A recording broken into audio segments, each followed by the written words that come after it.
چچا آپ میرے ساتھ کل اسکول چلیں گے؟ بھائی خیریت تو ہے نا؟ نہیں، وہ میں نے اپنے اسکول کی فیس جمع نہیں کروائی۔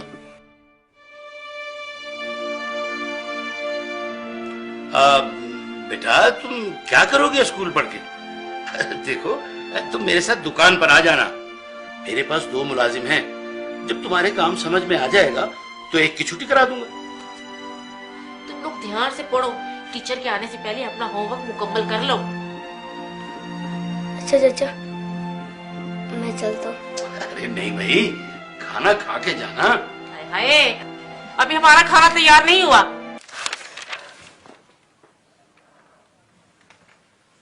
یا رسول اللہ، جب سے میرے ابو فوت ہوئے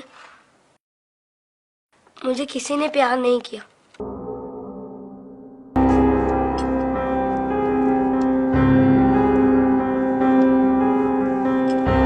لوگ مجھے لاوارث سمجھتے ہیں، مگر یتیموں کے وارث تو آپ ہیں۔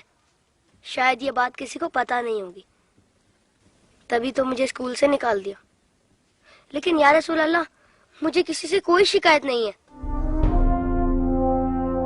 آپ میرے وارث ہیں، اس سے بڑھ کر اور میرے لیے کیا ہو سکتا ہے؟ اللہم صلی علی محمد و علی محمد۔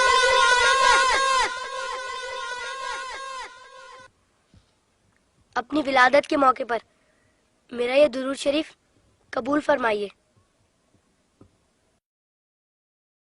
سنا ہے آپ اپنے نواسوں سے بہت پیار کیا کرتے تھے۔ امام حسن علیہ السلام اور امام حسین علیہ السلام کو کندھوں پر بٹھا کر سیر کرایا کرتے تھے۔ آپ امام حسین علیہ السلام کے گلے کے بوسے لیا کرتے تھے اور روتے تھے۔ آپ کو پہلے سے علم تھا نا کہ امام حسین علیہ السلام کے گلے کو کاٹا جائے گا؟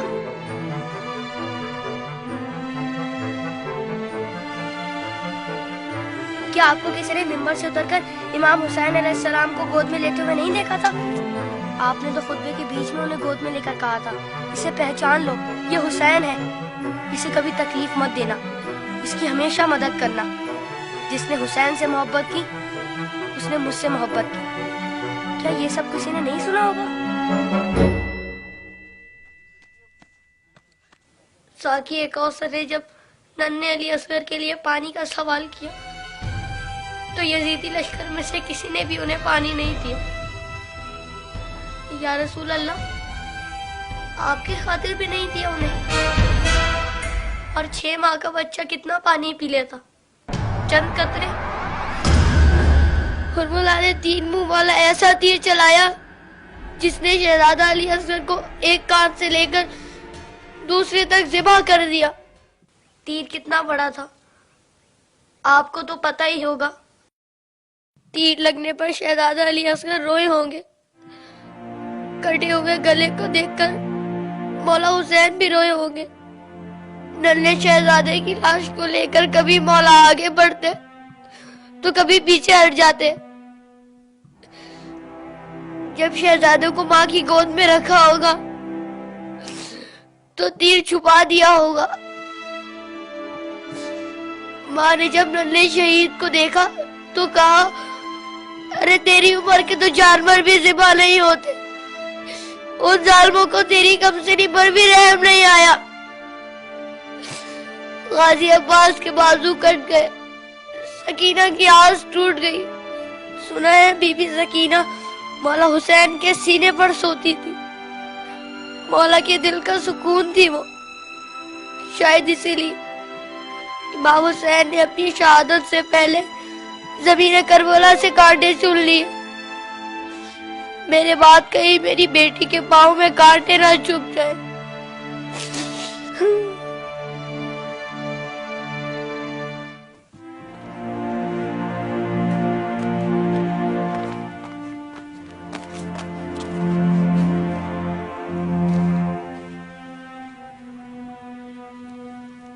مولا حسین جب قاسم کی لاش لینے میدان میں گئے تو 3 دفعہ پکارا، تینوں ہی دفعہ جواب نہیں آیا۔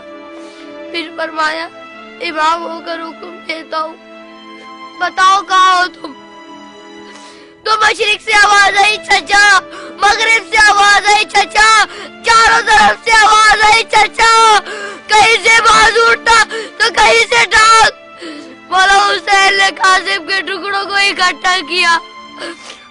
پٹڑی بنائے اور کہا حسین غریب ہو گیا.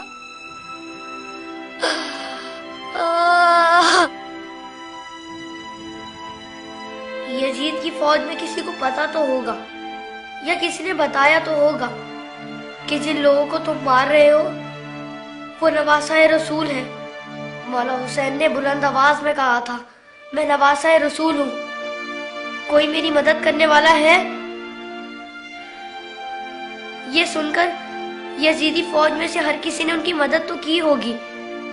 سنا ہے یزیدی فوج نے امام حسین کو شہید کرنے سے پہلے نماز پڑھی تھی, اذان بھی دی ہوگی. کیا اذان میں آپ کا نام نہیں سنا ہوگا؟ تو پھر آپ ہی کے نواسے کو اتنی بے دردی سے شہید کیسے کیا؟ شہید کرنے کے بعد پہچانا نہیں ہوگا, ورنہ لاشوں پر اس طرح گھوڑے نہ دوڑاتے.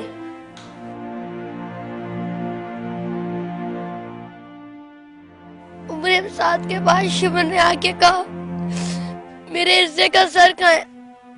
حسین کو قتل تو میں نے کیا تھا, تو نے وہ سر کولی کو دے دیا. عمر سعد نے کہا میں نے تیرے لیے بھی ایک سر رکھا ہوا ہے. شمر نے پوچھا کہاں ہے؟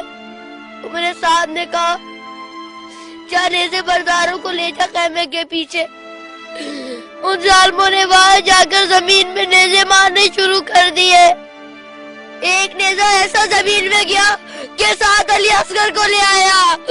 سب شہیدوں کے سر نیزے پر گئے, علی اصغر کا بدن نیزے پر گیا.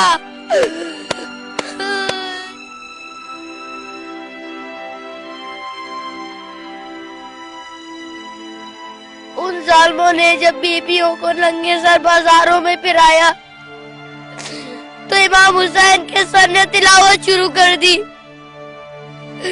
جیسے کہہ رہے ہو اے لوگوں بیویوں کی طرف مت دیکھو, یہ دیکھو کہ ایک کٹا ہوا سر قرآن کی تلاوت کر رہا ہے.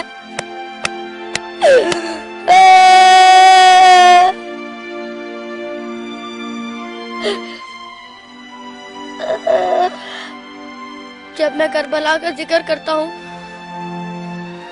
تو میری تکلیف مجھے بہت چھوٹی لگتی ہے یا رسول اللہ. جب جب آپ مجھے یاد آتے تب تب مجھے کربلا والے یاد آتے. مجھے پتہ ہے آپ اس منظر کو کبھی نہیں بھلا سکتے. جس منظر کو آپ نہیں بھلا سکتے اسے ہم کیسے بھلا دیں؟